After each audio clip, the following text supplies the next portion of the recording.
Shalom, selamat pagi Bapak Ibu Saudara sekalian.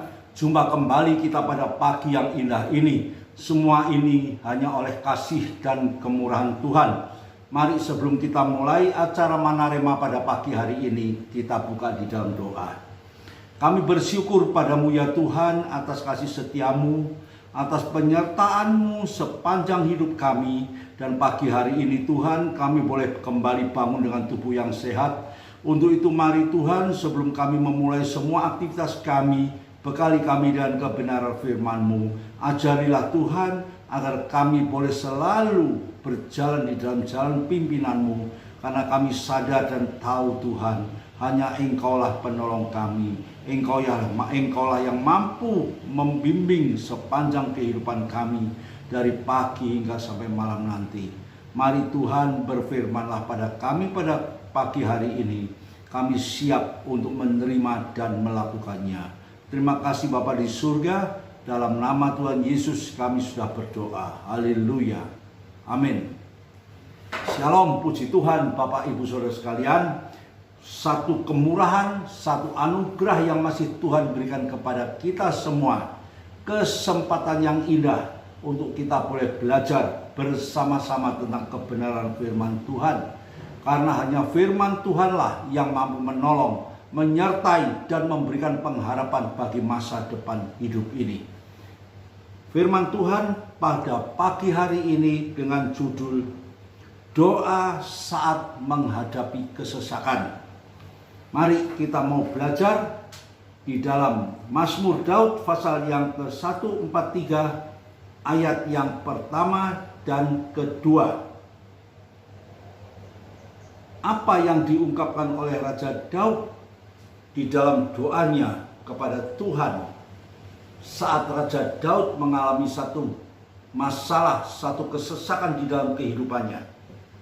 Mari kita baca di dalam Mazmur pasal 143 ayat yang pertama dan yang kedua.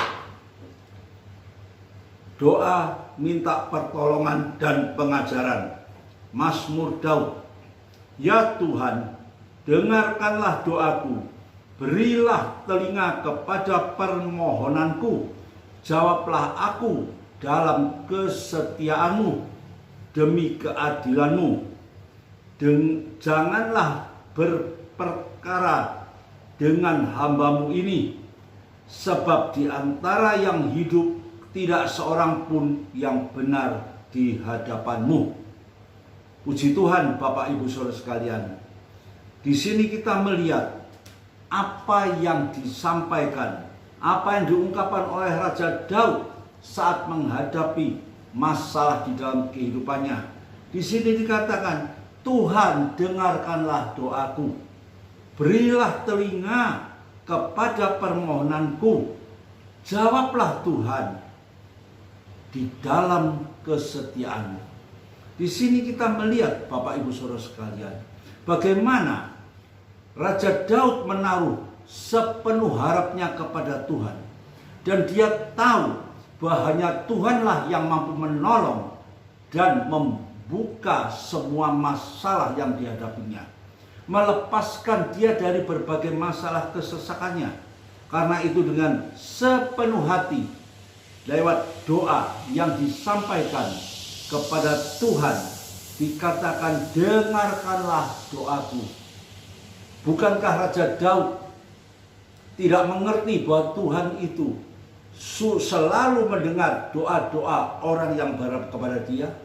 Sangat tahu mengapa di dalam ayat ini ditekankan kembali, dengarkanlah doaku, berilah telinga Tuhan kepada permohonanku.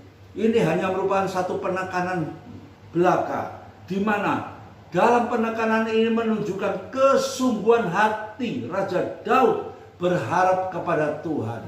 Dan dia menempatkan Tuhan sebagai satu-satunya yang masih dapat menolong dan memberikan kelepasan di dalam segala masalah yang dihadapinya. Ini menunjukkan satu kesungguhan hati Bapak Ibu Saudara sekalian. Janganlah engkau berperkara dengan hamba-Mu ini, ya. Karena apa? Sebab di antara yang hidup ini tak seorang pun yang benar di hadapanmu. Ayat ini mengingatkan kepada kita bahwa tidak ada seorang pun yang benar di hadapan Tuhan. Jangan kita merasa sok benar. Jangan kita merasa sok baik di hadapan Tuhan. Kita harus sadar hidup kita sebagai manusia, kita sudah diwarnai dengan dosa asal. Sejak kita lahir, kita pun sudah menyandang predikat manusia yang berdosa. Bapak, Ibu, Saudara sekalian, di sini yang kita lihat bagaimana Raja Daud menempatkan ketulusan hatinya, menempatkan satu komitmennya, dan menaruh Tuhan sebagai satu-satunya pengharapan di dalam kehidupannya. Demikian juga bagi kita, Bapak, Ibu, Saudara sekalian. Bukankah seringkali kita pun menghadapi masalah di dalam kehidupan kita? Berbagai masalah selalu terjadi di sepanjang kehidupan kita. Masalah ekonomi, masalah keluarga, masalah pertemanan dengan saudara-saudara kita, masalah dalam pelayanan kita. Kemana kita dapat membawa segala masalah ini? Yang dapat melepaskan kita, yang dapat menolong kita, hanyalah kepada Tuhan. Tuhan yang hidup, Tuhan yang kita sembah adalah satu-satunya Tuhan yang selalu memperhatikan kehidupan kita, orang-orang percaya. Jikalau pada pagi hari ini Raja Daud di dalam Mazmurnya sudah memberikan satu contoh yang baik bagi kita. Inilah yang perlu kita teladani, yang perlu kita nikmati di dalam kehidupan kita. Apapun yang terjadi di dalam kehidupan kita.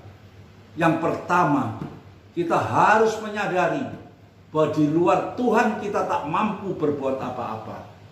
Karena itu, bawalah segenap doamu, permohonanmu hanya kepada Tuhan. Katakan kepada Tuhan, dengarkanlah doaku Tuhan. Berikanlah Tuhan telingamu kepada permohonanku. Jawablah Tuhan aku di dalam kesetiaan. Tuhan itu adalah Tuhan yang amat setia untuk menolong kita. Tuhan tidak pernah melepaskan kita berjalan sendiri. Tuhan tidak pernah melepaskan kita untuk tidak menyertai sepanjang aktivitas kita. Dia selalu ada bersama dengan kita. Dimanapun kita berada, Tuhan selalu ada bersama dengan kita.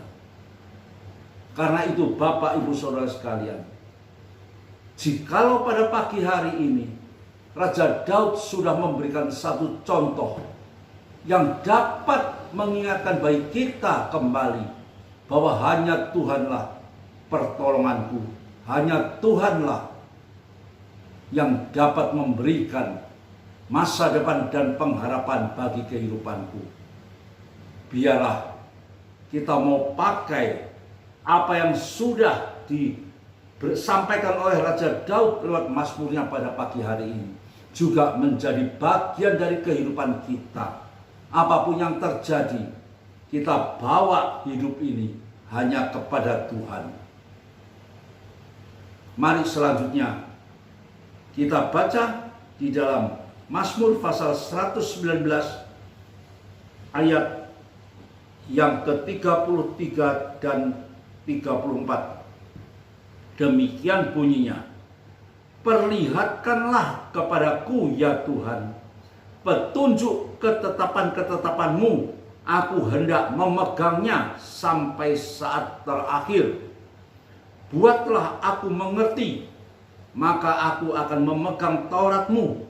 Aku hendak memeliharanya dengan segenap hati. Inilah yang disampaikan lewat Mazmur pada pagi hari ini.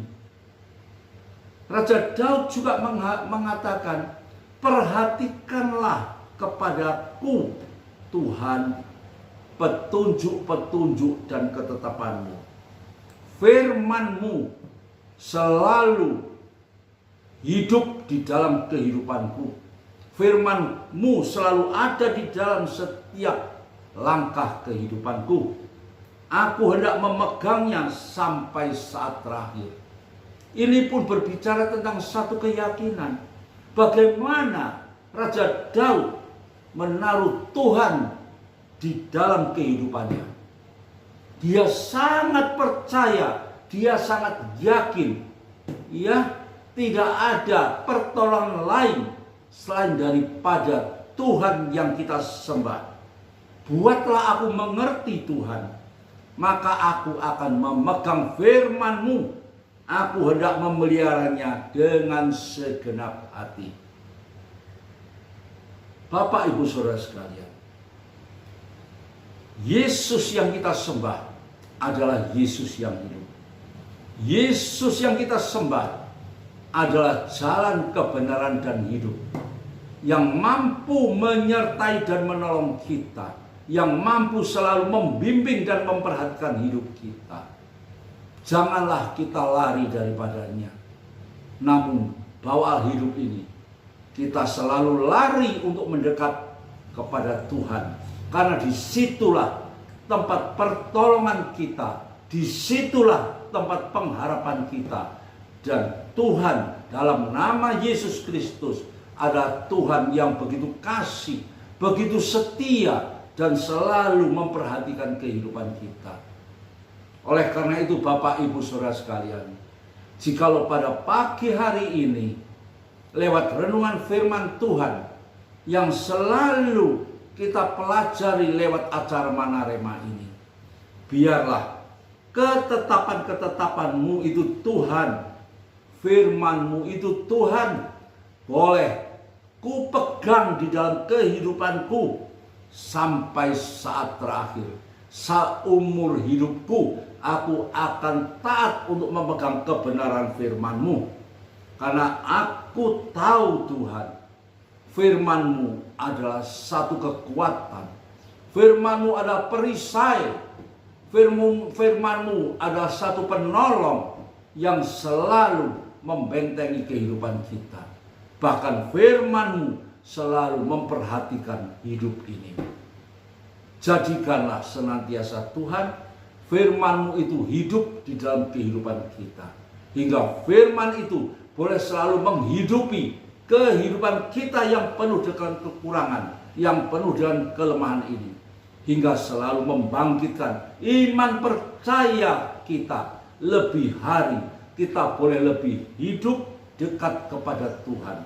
Karena hanya disitulah satu-satunya pertolongan dan pengharapan kita. Pagi hari ini Raja Daud memberikan satu contoh yang luar biasa bagi kita. Ya, dengarkanlah Tuhan selalu doaku. Karena itu doa adalah merupakan bagian yang penting dan terpenting bagi kehidupan kita orang percaya. Tanpa doa hidup kita akan menjadi lemah. Tanpa doa, kita selalu akan menghadapi kekecewaan. Kita akan selalu menghadapi kebimbangan. Namun lewat doa kita, iman kita selalu diteguhkan. Percaya kita selalu ditingkatkan hingga mencapai satu titik percaya yang sungguh hanya kepada Yesus. Karena hanya Dialah satu-satunya penolong dan pengharapan dalam kehidupan kita.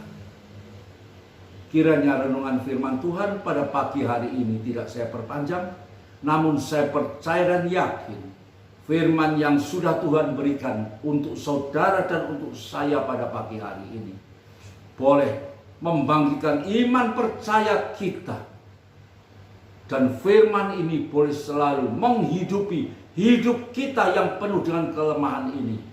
Hingga hidup ini boleh lebih hari lebih berkenan kepada Tuhan. Mari kita berdoa. Terima kasih Bapa di surga. Terima kasih buat firman-Mu yang indah pada pagi hari ini, yang sudah memberikan kekuatan, mengingatkan kepada kami bahwa kekuatan pengharapan hanya di dalam Yesus Kristus. Untuk itu ajarkan bagi kami Tuhan, senantiasa kami membawa doa kami, senantiasa kami berdoa di dalam permasalahan kehidupan kami. Karena kami tahu Tuhan, hanya Engkaulah penolong kami. Engkaulah yang selalu memperhatikan kehidupan kami ini. Terima kasih Bapa di surga. Saatnya kami akan melaksanakan semua aktivitas kami. Besertalah dengan kami. Meteraikan firman-Mu yang indah ini, agar firman ini boleh kami kerjakan, kami lakukan sepanjang aktivitas kami, pagi hingga sampai malam nanti. Terima kasih Bapa di surga. Di dalam nama Tuhan Yesus kami sudah berdoa dan mengucap syukur. Haleluya. Amin.